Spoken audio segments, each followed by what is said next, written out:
steady march to the Rhine is kept up by units of the 1st Canadian Army. Against stiff enemy resistance, spearheads of the attack advance towards the town of Xanten. Sonsbeck, a German anchor defense point lying in the path of the Canadian push, is captured. Its ruins are a grim reminder of the devastating power unleashed upon the Nazis. A brief lull gives a welcome opportunity to put on the feed bag.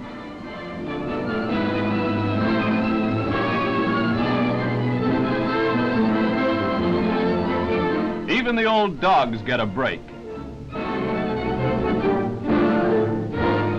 The advance is resumed with armored vehicles taking the lead. The first concern of the Canadians is the elimination of the enemy bulls in the Xanten-Wesel area near the Rhine.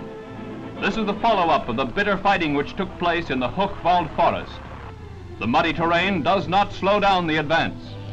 Enemy opposition is very heavy, with German rear guards fighting viciously to protect the only escape route in this area.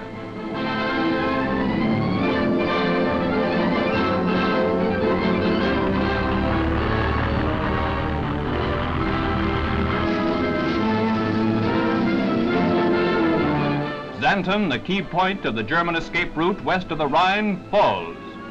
Swiftly the troops roll through the town towards their next objective. Not a single building in the town remains untouched.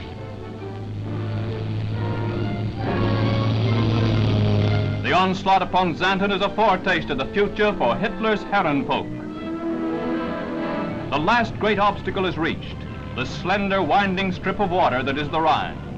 The Army camera sergeant films the waterway from an aero pip. Suddenly, 3 Messerschmitts pounce upon the helpless Oster.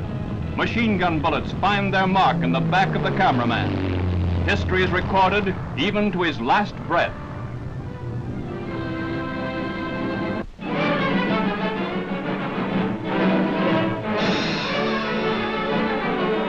Somewhere in Germany, the creator of the cartoon This Week's War turns out his little humorous masterpieces.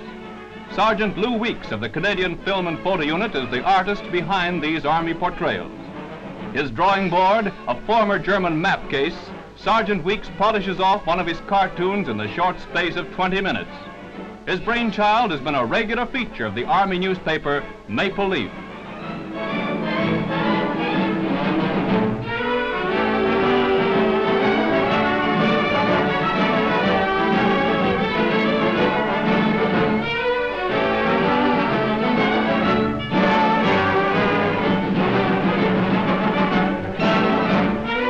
From the Western Front, his fame is now spread to London's Fleet Street.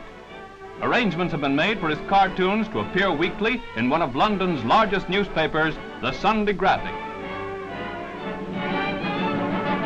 What old Bill was to the Tommy in the last scrap, so this week's war may be to Johnny Canuck in his march to Berlin.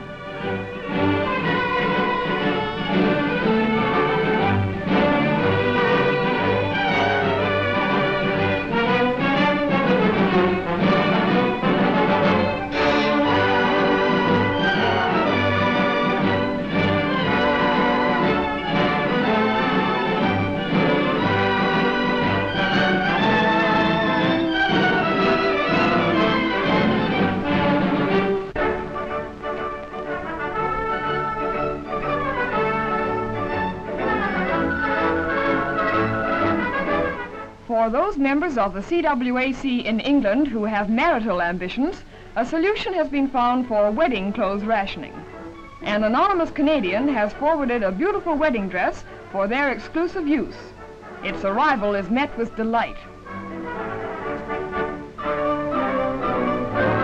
The dress is modeled by one of the girls for the edification of her friends. To some unknown donor back home go the heartiest thanks of Canada's girls in khaki.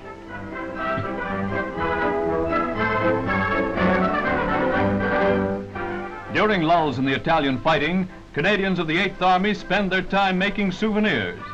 They include many things, even a toy steam engine.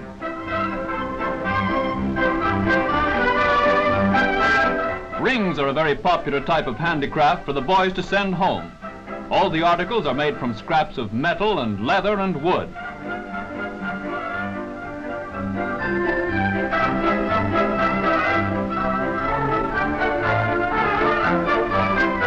pride is exemplified by the shields bearing the crest of the 8th Army.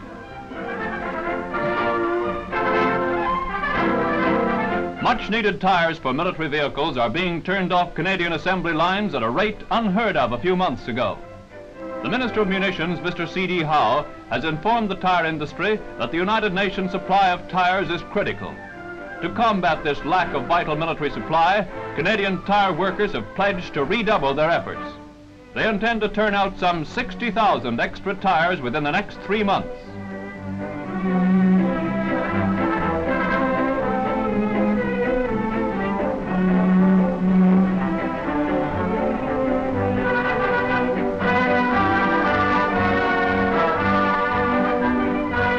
The Canadian supply is satisfactory, and the overflow is being given to other of the United Nations. Thus, Canadian workers are keeping in step with the increased tempo of near victory.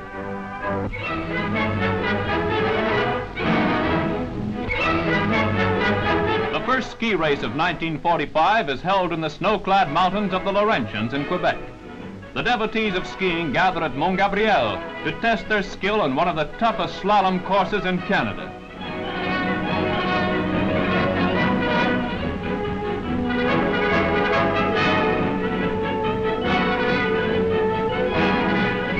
The hill on which the slalom competition is held is known as Scott's Slip, and it carries out its tradition of knocking the experts for a loop.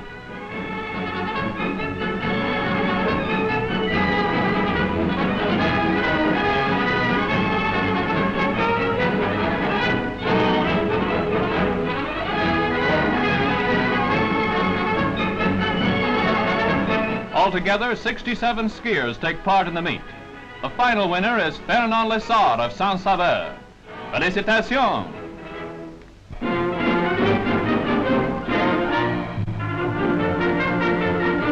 The first Canadian Army boxing finals are held in Nijmegen, Holland.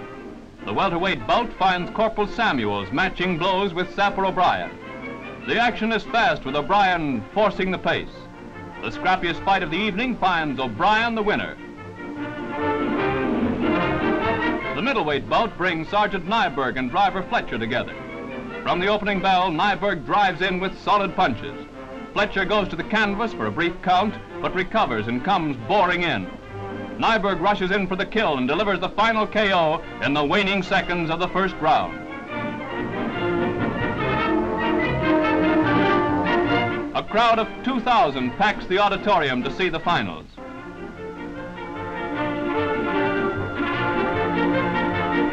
In a fine display of sportsmanship, Nyberg assists his opponent. In the light heavyweight feature, Sergeant Nikilo is pitted against Lance Corporal Gilderoy. Both fighters have been participants in many boxing tournaments. Nikilo wins this one handily. The bouts mark the first of their type held by Canadians in Europe. Tomorrow the boys will be delivering haymakers to Jerry.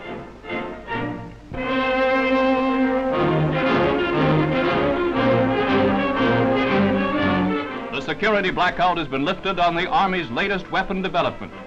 It is the rocket projector. Previous to being used for frontline duty, it gets a workout behind the lines. Mounted on a two-wheel trailer, the projector is highly mobile and can be placed in positions impassable under ordinary conditions. The rack contains 32 rockets which can be fired singly or in salvos. Its development has only been reached after long and painstaking research. A variation of the projector is in use mounted on top of a Sherman tank. The firing is done by remote control from the safety of a slit trench.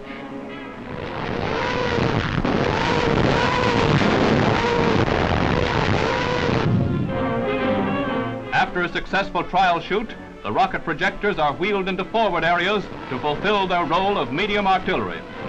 Each rocket shell fired is comparable with that of a 100-pound shell fired from a 5.5 gun. Fewer than 200 men are needed to handle a battery of projectors. The equivalent firepower from 5.5s would take the energies of 3,000 men to supply it.